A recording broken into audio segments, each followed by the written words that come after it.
कृषि करते समय मैंने एक विनाश का विज्ञान देखा, एक निर्माण का विज्ञान देखा।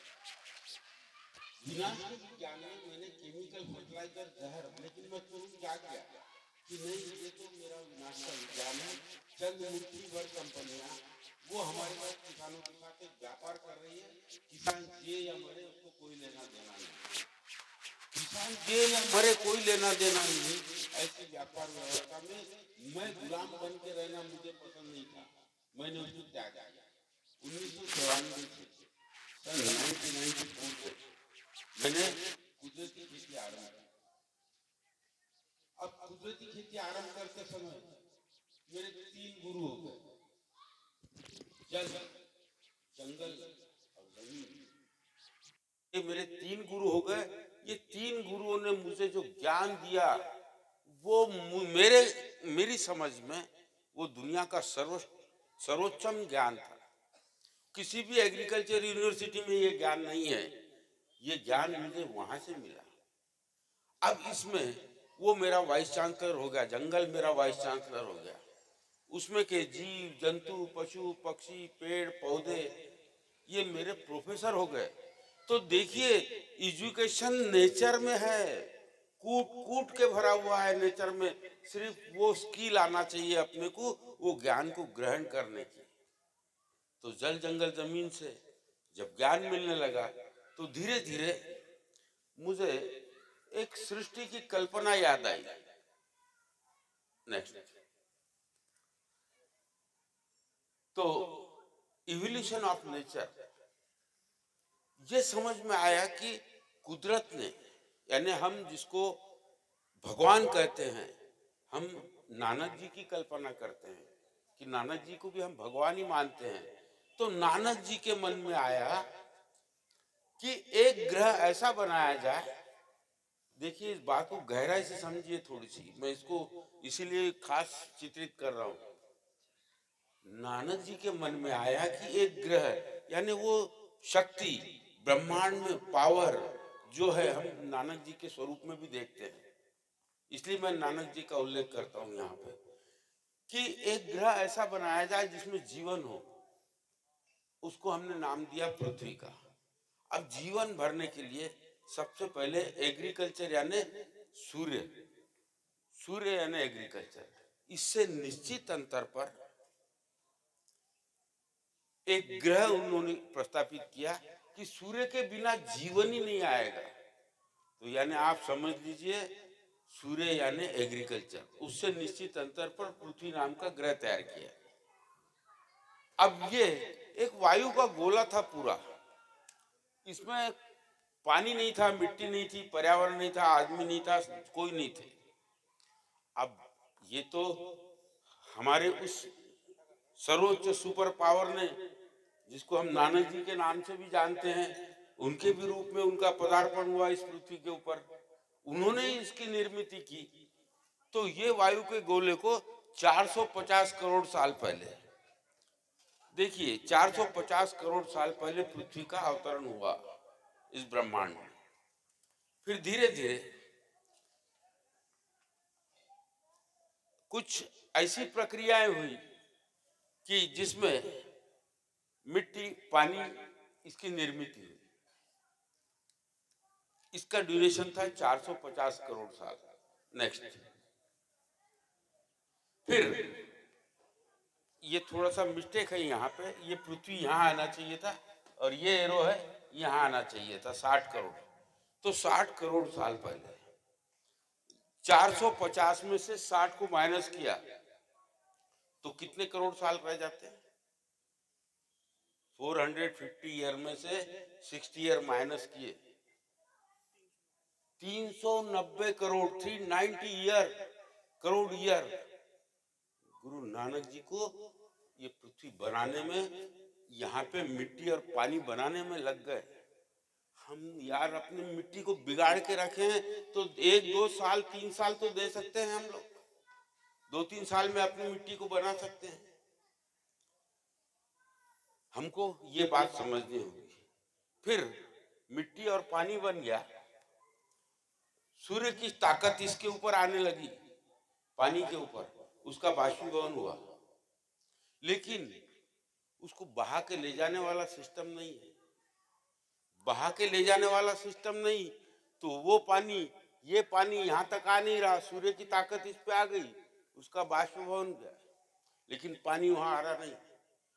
गुरु नानक जी को फिर चिंता हुई कि भाई अगर ये पानी मिट्टी पे नहीं आया तो एग्रीकल्चर होगा कैसे। एग्रीकल्चर का मतलब समझते हो आप? AGRI ये स्पेलिंग मिस्टेक है, रियल उसका स्पेलिंग है AGREE, एग्रीकल्चर। उसको हम बोलते हैं कृषि, यानी ऋषियों जैसा बर्ताव जमीन के साथ या नेचर के साथ करना, वो व्यवस्था का नाम कृषि है। अब ये पानी यहां नहीं आएगा तो बात नहीं बनेगी। तो गुरु नानक जी ने, वो महाशक्ति ने क्या किया? वो महाशक्ति ने फिर वृक्ष लगाए और वनस्पति लगाई। वृक्षों से हवाएं चलने लगी और हवाएं चलकर ये हवाओं से ये पानी बाष्प का रूप का मिट्टी पे आके गिरने लगा। अब मिट्टी पे आके गिरने लगा तो धरती को, वो पेड़ को भी पानी मिलने लग गया और वनस्पतियों को भी पानी मिलने लग गया। तो ये सारी प्रक्रिया 50 करोड़ साल पहले हुई। अब 60 में से 50 को माइनस कर दो तो 10 करोड़ साल, 10 करोड़ साल गुरु नानक जी को पेड़ निर्माण करने में लग गए। 10 करोड़ साल। तुम 5 साल नहीं दे सकते क्या पेड़ों के लिए? ये गुरु नानक नाम जहाज है, ये फिर से हमको समझना है कि ये कैसा जहाज चला था ये। तो ये उनको 10 करोड़ साल लगे पेड़ पौधों को और वनस्पति बनाने को। अभी दो बातें बन गई यहां पे। नेक्स्ट,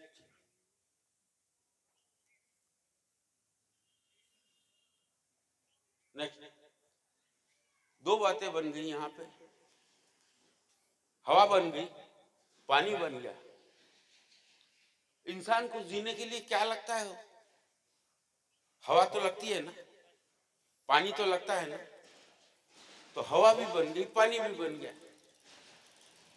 ये किसने बनाया? उस सुपर पावर गुरु नानक जी। हवा और पानी।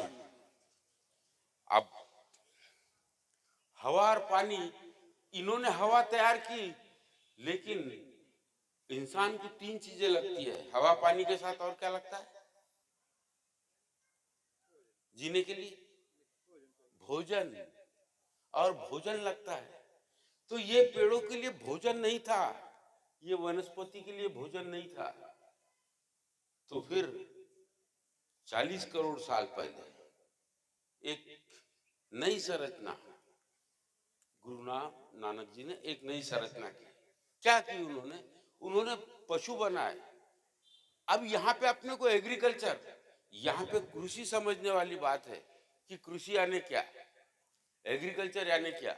तो देखिए, ये हमारी खेत की फसलें प्लांट के रूप में आती है, ट्रीज और वनस्पति, इनके भोजन की व्यवस्था एनिमल के थ्रू की है उन्होंने। एनिमल को बैलेंस में बनाया। 20% मांसाहारी एनिमल बनाए और 80% शाकाहारी एनिमल बनाए। 20% को कहा कि तुम एक मेघ को खाओ, 80% को कहा कि तुम वनस्पति खाओ, और 20% मांसाहारी को कहा कि तुम 80% को खाओ।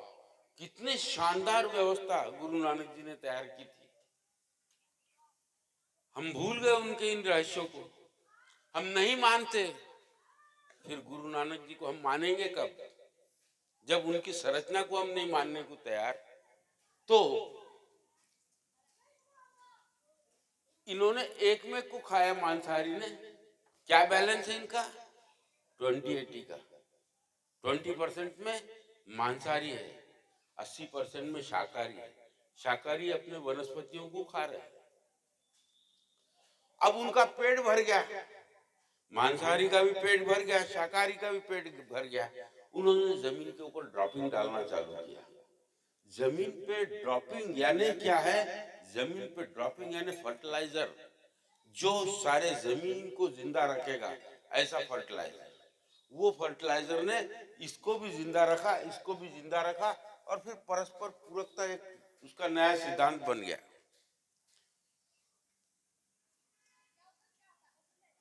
अब उनके ड्रॉपिंग में से, उनके गोबर में से, अब क्या कहते हैं उसको, गोबर ही कहते हैं ना आप लोग, उसके गोबर में से फिर जीव जंतु जीवाणुओं का निर्माण हुआ। ये ऑर्गेनाइज्म, इसका निर्माण हुआ। अब इसमें इसका भी बैलेंस बनाया। हम खतरनाक जहर का इस्तेमाल करते हैं, हम दुनिया भर का जहर मारते हैं अपनी खेती में। नानक जी ने कभी नहीं कहा है जहर मारने के लिए। नानक जी ने कहा कि मैंने इसका बैलेंस बनाया है, तुमको ये दिमाग दौड़ाने की जरूरत नहीं है, ये दवा मारने की जरूरत नहीं है, तुम सारा विध्वंस कर दोगे पृथ्वी के ऊपर। उन्होंने कहा कि मैंने 75% मांसाहारी कीट बनाए हैं और 25% शाकाहारी कीट बनाए हैं। जब वनस्पति को खाने वाले शाकाहारी कीट सिर्फ 25% है और वो 25% को खाने वाले 75% है, तब हमने कहां से लाया ये जहर? तो व्यापार व्यवस्था ने आपको मूर्ख बनाया, आपको बड़े बड़े यूनिवर्सिटियों ने मूर्ख बनाया कि नहीं, ये इसमें नेचर में है ही नहीं, ये स्प्रेइंग का सिस्टम ही नहीं है। अगर स्प्रेइंग का सिस्टम होता तो यहाँ करोड़ों साल से इसमें किसने स्प्रे मारा था? आज के 1000 साल पहले तक हमारी धरती हरी भरी थी पूरी। कहाँ से आता था एनपीके, कहाँ से आता था माइक्रोन्यूट्रिएंट्स? ये समझने वाली बात के लिए मैं आपको ये बतला रहा हूँ कि ये गुरु नानक नाम जहाज है। ये जहाज को समझो तो आपको कृषि समझ में आएगी, नहीं तो कृषि समझ में नहीं आएगी। फिर अब 75% मांसाहारी कीट है, तो क्या आपको जहर मारने की जरूरत है क्या? बताइए। 25% शाकाहारी जो अपने वनस्पति को खाते हैं, अपनी फसलों को खाते हैं, उनकी संख्या कितनी है? 25%। उनको खाने वाले 75%। लेकिन वो बैलेंस को हमने जहर से समाप्त कर दिया। ये बात को हमको समझना होगा कि नहीं, इनको समाप्त करना यानी ये जहाज को डुबाना है, ये जहाज को डूबने नहीं देना है। हमको उनके प्रिंसिपल को समझ के एग्रीकल्चर में वो सारी व्यवस्थाएं तैयार करनी है। फिर धीरे धीरे ये पूरे जीव जंतु जीवाणु है, ऑर्गेनिज्म है, इनको कंट्रोल में रखने के लिए गुरु नानक जी ने एक और नया तैयार किया। क्या किया उन्होंने? बर्ड्स के रूप में ये पृथ्वी के ऊपर उसको अवतरित किया। अब ये बर्ड्स पृथ्वी के ऊपर अवतरित हुए तो उन्होंने पूरे ये 100%, 75 और 25 दोनों को भी खाने का काम किया। यानी पक्षी अपने फसलों का नुकसान नहीं करते, अपने उनके भोजन को समाप्त कर दिया है। तो इस तरह से ये बर्ड्स 40% कीट नियंत्रण का काम करते। ये कब आएंगे? जब हमारे खेत में ये होंगे तब इनके आगमन बढ़ेगा। और फिर कीट नियंत्रण करने के बाद वो जमीन के ऊपर ड्रॉपिंग डालेंगे तो फर्टिलाइजर सप्लाई होने का काम होगा। हमारे यहाँ बहुत बढ़िया ढंग से फर्टिलाइजर सप्लाई होता है। अब कीट नियंत्रण भी कर दिया, फर्टिलाइजर भी डाल दिया, तब आपको किसने बोला कि आपको खेती में खर्चा करना है, जहर का इस्तेमाल करना है? आपको खेत का वातावरण बनाना है वैसा, ताकि गुरु नानक नाम जहाज चल सके अपना। इसलिए ये बातों को, ये नानक जी के रहस्यों को आपको समझना होगा। फिर बचपन में हम पिट्ठू खेला करते थे, पत्थर पे पत्थर रख के उसको गेंद से मारना, वो खेल किया। तो ये नानक जी का ये खेल है, पहला पत्थर, दूसरा पत्थर, ये दूसरा, ये तीसरा, ये चौथा, ये पांचवा। फिर नानक जी के मन में आया कि एक प्राणी इसमें का बहुत होशियार है, उसको ज्ञान भी है और बुद्धि भी है। थोड़ा सा नानक जी वहां चूक गए, उसको सबसे ऊपर बैठा दिया। नेक्स्ट, उसको सबसे ऊपर बैठा दिया, जिसको बुद्धि, जिसको ज्ञानावस्था बोलते हैं, ज्ञानावस्था बोलना तो आता था, लेकिन ज्ञानावस्था की प्राप्ति हुई 2 लाख साल पहले। अब उसको सबसे ऊपर बैठा दिया, वो था मानव। उसको कहा कि तुझे मैं जिम्मेदारी देता हूं। नानक जी ने हमें जिम्मेदारी दी। क्या जिम्मेदारी दी नानक जी ने? नानक जी ने जिम्मेदारी दी कि तू इसको भी सुरक्षित रखना, इसको भी सुरक्षित रखना, इसको भी सुरक्षित रखना, ताकि तू हमेशा ऊपर बैठे रहेगा, सबसे बढ़िया दर्जे पे तू रहेगा। हम इतने मूर्ख निकले, ना तो इसे रहने देना चाहते हैं, रहने देना चाहते हैं हम मिट्टी को, पानी को, पर्यावरण को, इसको भी नहीं रहने देना चाहते और इनको भी नहीं रहने देना चाहते। तो क्या होगा? अब क्रोध में नानक जी फिर ये पिट्ठू के ऊपर गेंद मारेंगे, गेंद मारेंगे, जिसको हम क्लाइमेट चेंज के रूप में देख रहे हैं। जब वो गेंद गिरेगी तो सबसे पहले कौन सा पत्थर गिरता है, ऊपर वाला या नीचे वाला? ऊपर वाला। अपने अस्तित्व को अगर बचाना है तो नानक जी के रहस्यों को समझना होगा हमको, तो सही दिशा मिलेगी, जीने का अधिकार मिलेगा। 2000 के नोट और सोने के बिस्किट खाने से जिंदा नहीं रहते, ये कभी नानक जी ने कहा नहीं कि 2000 के नोट खाओ और ये सारे सिस्टम को बर्बाद करो। नहीं, हमको चेंज करना होगा। नेक्स्ट,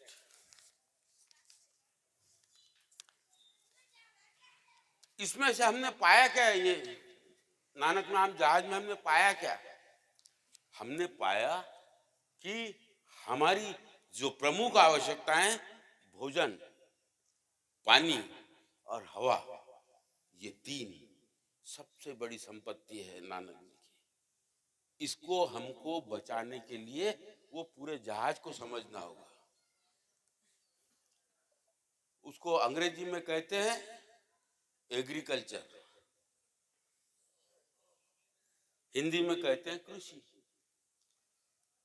अब क्रू यानी कृति, ऋषियों जैसी कृति, उसका मतलब होता है कृषि, यानी क्रू यानी कृति, ऋषियों जैसी कृति। अंग्रेजी में इसको क्या कहते हैं? एग्रीकल्चर। मैंने पहले कहा कि यहाँ स्पेलिंग मिस्टेक कर दिया। ये स्पेलिंग मिस्टेक को अब हम नानक जी के भक्तों को दूर करना है कि ये नहीं चलेगा, हमें AGR कल्चर चाहिए। तो इसका स्पेलिंग मिस्टेक भी हम निकालने का अब प्रयास करेंगे इसके बाद। इसमें से बनता है इकोनॉमिक्स। इकोनॉमिक्स यानी क्या? मैं थोड़ा सा एक सवाल करना चाहूंगा। अब देखिए, अपने एक पूरे फैमिली के मेंबर बैठे हैं, बिल्कुल बिना झिझक बोलना है, गलत भी हुए तो भी दिक्कत नहीं, सही बोला तो भी दिक्कत नहीं। बोलिए, इकोनॉमिक्स या अर्थशास्त्र यानी क्या? थोड़ा सा जवाब दीजिए, कोई जवाब बोलिए। इकोनॉमिक्स, अर्थशास्त्र यानी क्या? हाँ हाँ, क्या होता है उसका मतलब? इकोनॉमिक का इसका अर्थ होता है कि जो भी हमारे कुदरत में जो भी चीजें हैं उनको संभालना, उनको इको फ्रेंडली चीजें इको फ्रेंडली हो, जो कि जल्दी हो डिग्रेड हो जाए। वाह, ये क्या जवाब दिया है ने, प्रणाम आपको। इसका मतलब हमने उसको पैसे के साथ जोड़ के रख दिया है। एक्चुअली नेचर को, जो स्टोन है, उसको प्रोटेक्ट करने का नाम इकोनॉमिक्स है, उसका नाम अर्थशास्त्र है। अब अर्थशास्त्र ये नाम का मैं उल्लेख करूंगा। अर्थ यानी विचार, विचारों का शास्त्र। इन्होंने बिल्कुल सही बोला एकदम कि हमको विचारों का शास्त्र खड़ा करना है। अंग्रेजी में इसको मनी मिक्स बोलते हैं क्या? इसको क्या बोलते हैं अंग्रेजी में? इकोनॉमिक्स। यानी इको पहले लगा है, नॉमिक्स बाद में लगा है कि इको को हमको डेवलप करना है। उसका नाम है अर्थशास्त्र। इसमें से फिर बड़े पैमाने पे आप यकीन रखिए, आपकी धरती दुनिया में सोना धरती है। ये पंजाब की धरती पे अभिमान है, लेकिन इसको बिगाड़ दिया। इसको सुधारेंगे तो मुद्रा शास्त्र दौड़ेगा। किसके बल पे? भोजन के बल पे, पानी के बल पे और पर्यावरण के बल पे। वो मजबूत पंजाब जिसके सपने नानक जी ने देखे, सब गुरुओं ने देखे, वो सारे सपने साकार होंगे इन तीन चीजों में से। इनमें से मजबूत पंजाब बनेगा। फिर नेक्स्ट ठहर जाओ। तो इसको हम कैसे इंप्लीमेंट करेंगे? हमको पहले तो इसका ज्ञान होना जरूरी है कि गुरु नानक नाम जहाज का ज्ञान होना जरूरी है। दूसरा, उसका फिर गुरु नानक नाम जहाज को अच्छा चलाने का प्लानिंग आना चाहिए, हमको योजकता आनी चाहिए। और तीसरी, हमको एक बहुत सुंदर व्यवस्था फिर खड़ी करनी है कि श्रम को सम्मान देना है। जो श्रम करता है वो आज नीचे का दर्जे का कहलाया जाता है। अरे श्रम ही तो नानक जी का सबसे सर्वोत्तम उपहार है कि इससे हम अपने शरीर को भी मजबूत बना सकते हैं और सारे सजीवों के द्वारा, उनके श्रम के द्वारा हम नेचर को खड़ा कर सकते हैं। तो श्रम ये बहुत सुंदर उपहार है। आज से कभी किसी भी श्रमिक को हल्के दर्जे में न ले। वो दुनिया का सर्वोच्च भगवान है। नानक जी ने उसको सर्वोच्च बनाया है। अब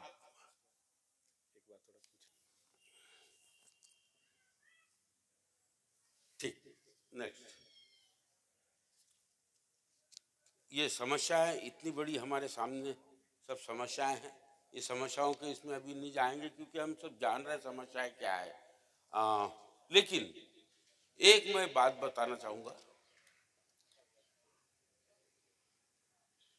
इसमें जो हमने पृथ्वी का चित्र बनाया था उसमें 3 बातें हैं, उसको थोड़ा सा बैक जाना और कीजिए। हाँ, ये देखिए, इसमें 3 सिद्धांत बनते हैं। पहला सिद्धांत परस्पर पूरकता का। पानी ना हो तो इनका किसी का भी मोल है क्या? अब ये पानी, इसको बनाने वाले ये सब मिलके इसको पानी को भी बनाते हैं। इसको बोलते हैं परस्पर पूरकता कि पानी इनका पूरक है, ये इनके पूरक है। अगर एनिमल ना हो तो ये कुछ नहीं होगा। तो ये नहीं, एनिमल नहीं होंगे तो इनको भोजन नहीं मिलेगा। इनके वजह से एनिमल को भोजन मिल रहा है और एनिमल को इनके वजह से सांस लेने के लिए जगह मिल रही है। इसको बोलते हैं परस्पर पूरकता। इसमें 3 सिद्धांत बनाए कि ये सब परस्पर पूरक है। दूसरा वंडरफुल सिद्धांत इसमें जो बना वो संतुलन का, कि इसमें एक संतुलन है कि इसका भी संतुलन है। ये असंतुलित होते जा रहा है तो पृथ्वी को नुकसान कर रहा है। इसका भी संतुलन बनाया 25-70-20-80 का। इसमें 25-75 यानी संतुलन बना के रखा। पूरे पृथ्वी के ऊपर इनका संतुलन है। इस तरह से ये संतुलन से ये सारी व्यवस्थाएं चलती है। नेक्स्ट, हाँ आगे आ जाओ। चलो, 3 सिद्धांत समझ में आया ना? और तीसरा, 1 मिनट, तीसरा इसमें स्वावलंबन है। पीछे चले जाइए। इस पे करोड़ों साल से, कितने साल पहले कंप्लीट हुआ है? 40 करोड़ साल पहले। 40 करोड़ साल से इसके ऊपर मैंने कहा कि 3 सिद्धांत काम करते हैं, परस्पर पूरकता, संतुलन और तीसरा सिद्धांत स्वावलंबन। ये खेती कहती नहीं कि मुझे फर्टिलाइजर बाहर से कंपनी का चाहिए। 40 करोड़ साल तक पृथ्वी क्यों हरी भरी थी? तो हम बोलते हैं कि फसल को लगने वाले एनपीके, समझ में आई? एनपीके, नाइट्रोजन, फास्फोरस, पोटैश और बाकी के न्यूट्रिएंट्स, ये यहाँ सारे ये कारखाने में बनते थे, कोई कंपनी के नहीं बनते थे। किसके कहाँ से बनते थे? नाइट्रोजन फिक्सेशन करने वाले इसमें जीवाणु थे। वो जीवाणु वातावरण का नाइट्रोजन खींचते थे, वो नाइट्रोजन वातावरण में अपने आप बनता था इनकी सब क्रियाओं की वजह से। अब दूसरी बात आ गई फास्फोरस की, तो इनके पूरे डेड बॉडियों से इनके बायो उससे फास्फोरस तैयार होता था। वो इतना बढ़िया संतुलन था उसका। तीसरा हम वो कहते हैं पोटैश, वो भी इनके डेड बॉडियों से वो पोटैश तैयार होता था, क्योंकि इनको जीने का खुला अधिकार मिला हुआ था। बड़े पैमाने पे यहाँ पे पूरा एनपीके बनता था और माइक्रोन्यूट्रिएंट्स कितना कम चाहिए। तो सारा ये हमारे धरती में अगर हमने इनको जीने का अधिकार दे दिया तो ये धरती में सारा माइक्रोन्यूट्रिएंट्स इनके द्वारा हमें अपनी धरती को प्राप्त होता है। इतना सुंदर जहाज है ये कि सारा इसमें 3 सिद्धांत काम किए: परस्पर पूरकता, संतुलन और स्वावलंबन। स्वावलंबन है तो आपको तरक्की से कोई रोक नहीं सकता खेती में, क्योंकि ये स्वावलंबन में आपको खर्चा करना ही नहीं है, सब नेचर में निहित है, आपको सिर्फ करना है श्रम। नेक्स्ट, आपको क्या करना है? खर्च। इसको खर्च करना है, इसको खर्च करना है और इसको खर्च करना है। ये तीनों खर्च करेंगे तो आप शरीर के दृष्टि से भी मजबूत बने रहेंगे।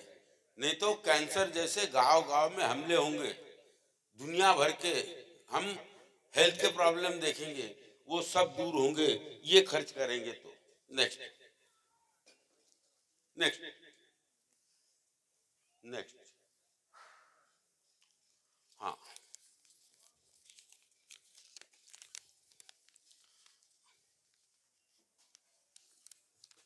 अभी नानक जी के मैं पिछली 2 स्लाइड का थोड़ा ट्रांसलेशन कर दूं 2 मिनट।